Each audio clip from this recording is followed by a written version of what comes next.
నేను జర్నలిజం ఫీల్డ్లోకి వచ్చి 30 ఏళ్ళు అయింది. రేపు వచ్చే ఏప్రిల్ నాటికి 31వ ఏడు అయిపోతుంది. అంటే 30 ఏళ్ళు కంప్లీట్ అయిపోయి 31వ ఏడులోకి అడుగు పెడతా. బుడమేరు గురించి నా యుక్త వయసు నుంచి వింటూనే ఉన్నా.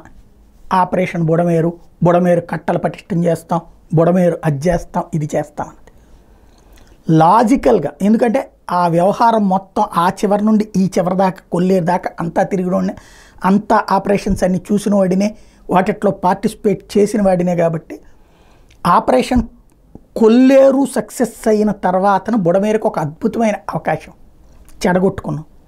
అదే సందర్భంలో బుడమేరు డైవర్షన్ కెనా అదొక అద్భుత అవకాశం చెడగొట్టుకున్నాం. ఇవాళ ఉత్తుత్తి ప్రకటనలు చాలా ఉంటాయి. కొల్లేరు వైపుకి వెళ్ళే రూట్ క్లియర్ చేస్తాం, బుడమేరు ఎట్టెట్టెట్టెట్టెట్ట వెళ్తుంది కొల్లేరు.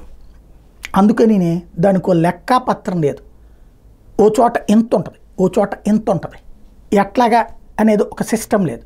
ఇప్పుడు ఏలూరు కాలువ, బందర్ కాలువ స్ట్రైట్ సూటిగా ఉన్నాయి. బట్ బుడమేరుకి ఒక క్లారిటీ ఉందా? ఇప్పుడు తెనాలి తెలిసిన వాళ్ళకి తెలుసు, ఆంధ్ర ప్యారిస్ అంటారు. 3 కాలువలు స్ట్రైట్గా ఉంటాయి. బుడమేరు ఎట్టుంటుంది, ఎట్టుంటుంది, ఎట్టుంటుంది, ఎట్టుంటుంది. ఓ పద్ధతి లేదు, పాడు లేదు. రెండవది, పైనుండి వచ్చేటప్పుడు కాలువే లేదు ఎక్కడ. ఆ మధ్యలో ఉన్నటువంటి కాలువ ఒక పక్కకి వెళ్తుంది. దానికే ఇప్పుడు నేను చెప్పిన బంకర్లు. ఇప్పుడు అక్కడ గేట్లు ఎత్తేస్తే వెలగలేరు, గేట్లు ఎత్తేస్తే ఎక్కడికి పడుతుంది? ఓళ్ళ మీదగా వస్తుంది.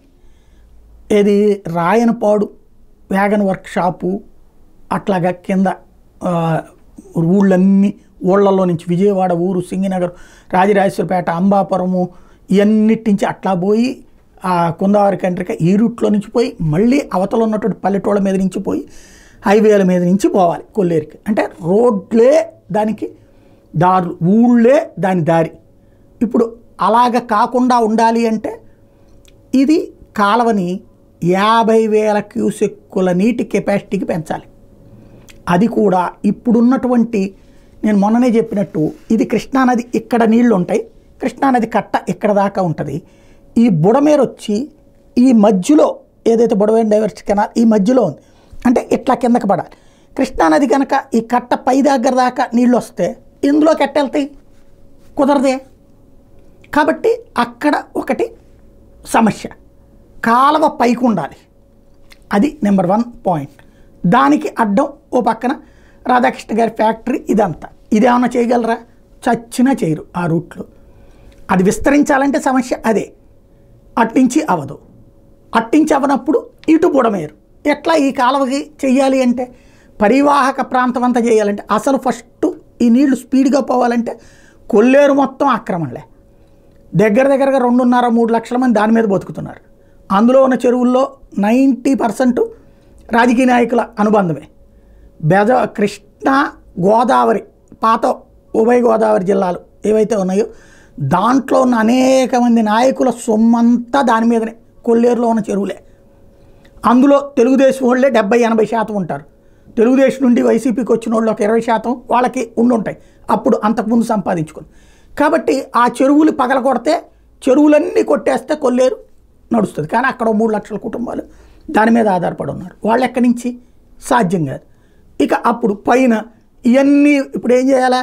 విజయవాడలో ఉన్నటువంటి అన్నీ కొట్టేయాలంటే అన్నీ ఉడావాళ్ళు అమ్మినాయి, అలాగే కార్పొరేషన్ అమ్మినటువంటి, ఇప్పుడు కుందావరి కంట్రిక, సింగనగర్ ఇదంతా కార్పొరేషన్ది. అలాగే ఉడావాళ్ళది అర్బన్ డెవలప్మెంట్ అథారిటీ వాళ్ళకి సంబంధించినటువంటి అమ్మిన ప్లాట్లలో కట్టి నీళ్ళు, యువతల ఇవన్నీ ఏదైతే ఉడాగా అప్రూవల్ ఇచ్చినటువంటి లేఅవుట్లు అవన్నీ పగలగొడతారా? దగ్గరగా మొన్ననే లెక్క చెప్పినట్టు 6-7 లక్షల జనాభాకు సంబంధించింది. అలా కాకుండా కాలువని పటిష్టం చేయాలి. కాలువను పటిష్టం చేయడం అనేటటువంటిదే కరెక్ట్ పాయింట్. కానీ కాలువను పటిష్టం చేయాలన్నా చిత్తశుద్ధితో, మొత్తం ఏదో మట్టి కట్టలు కాదు కావాల్సింది, ఒక రిటైనింగ్ వాల్ తరహాలో కట్టుకెళ్ళాలి. అది చెయ్యగలిగితేనే పరిష్కారం ఉంటుంది. రిటైనింగ్ వాల్ తరహాలోకి బుడమేరు వెళ్తే మాత్రమే పరిష్కారం ఉంటుంది. అది చేయాలంటే దగ్గరగా ఓ 1,500 కోట్లు 2,000 కోట్లు కావాలి.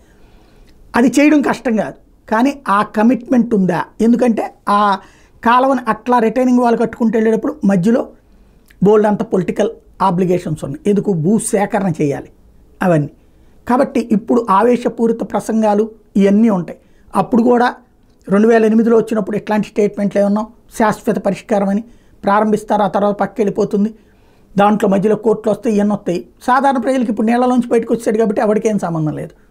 కొన్ని రోజుల పాటు రియల్ ఎస్టేట్ డౌన్ అవుతుంది, మళ్ళీ కనుక 2 ఏళ్ళు వరదలు రాలేదనుకోండి, మళ్ళీ భూములు విపరీతంగా పెరిగిపోతాయి. ఇవన్నీ కామన్, జస్ట్ విని వదిలేయడమే. పండిపోయింది ఇదంతా.